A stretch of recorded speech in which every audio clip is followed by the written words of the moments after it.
Ah, Noël blanc, la neige, l'hiver.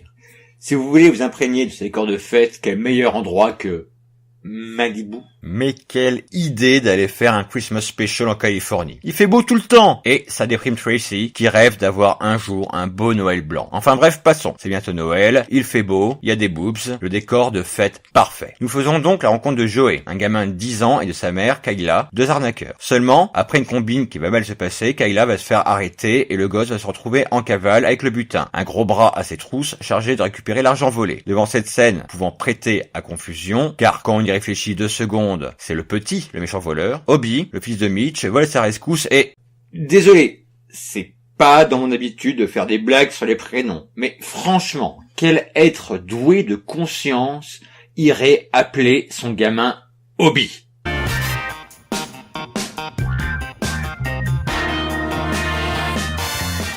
Papa?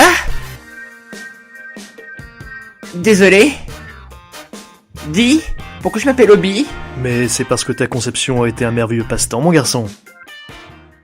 Bref, passons. Obi emmène Joey avec lui pour lui offrir un toit pour la nuit. Et là, oh, surprise, Joey est en fait une fille. Et oh, elle est tellement mignonne. Rien à foutre que ce soit une petite voleuse de merde. Elle est so cute. Le lendemain, Joey planque son butin dans l'un des paquets de cadeaux présents au centre des sauveteurs de Malibu. Seulement, d'autres présents vont venir s'ajouter sous l'arbre et impossible de retrouver le magot. Or, elle a besoin de cet argent pour faire libérer sa mère, toujours en prison. Elle va donc entraîner Passe-Temps, enfin Obi, dans une espèce de combine pour se faire de l'argent facile. Faire payer $10 aux belles filles se prélassant sur la plage contre un dîner aux chandelles avec Mitch. Ils amassent une coquette petite somme de $300, mais Tony, le gros bras du début, leur tombe dessus et, après une course-poursuite périlleuse, Joey laisse tomber son sac avec l'argent destiné à libérer sa mère et tombe à l'eau. Et c'est la fin de la première partie, car non content d'avoir une morale plutôt douteuse et des courses-poursuites ridicules ruinées par une musique de cartoon, cette histoire est en 2 parties. Double peine donc. Et encore, je ne vous ai résumé ici que l'arc principal. J'ai fait l'impasse sur CG qui organise une collecte de jouets pour l'église locale, au terme de laquelle le prêtre va tomber amoureux d'elle, et puis il y a les nains. Bah oui, pas de bonne histoire de Noël sans nains. Bon, je vous plante le décor. Matt cherche désespérément l'esprit de Noël quand une bande de nains débarque sur la plage.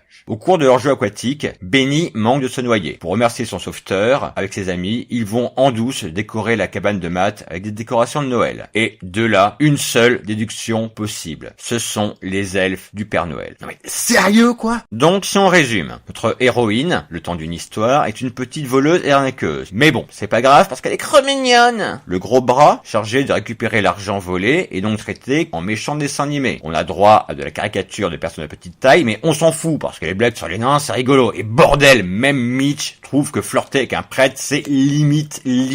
Et ce n'est que la première partie. La suite, que je vous laisse découvrir par vous-même, est gratinée aussi. Mais bon, on aura tout de même droit à notre morale bien pensante et tout rentrera dans l'ordre.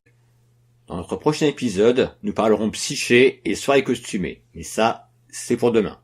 En attendant, je vous souhaite de joyeuses fêtes. Bonjour chez vous.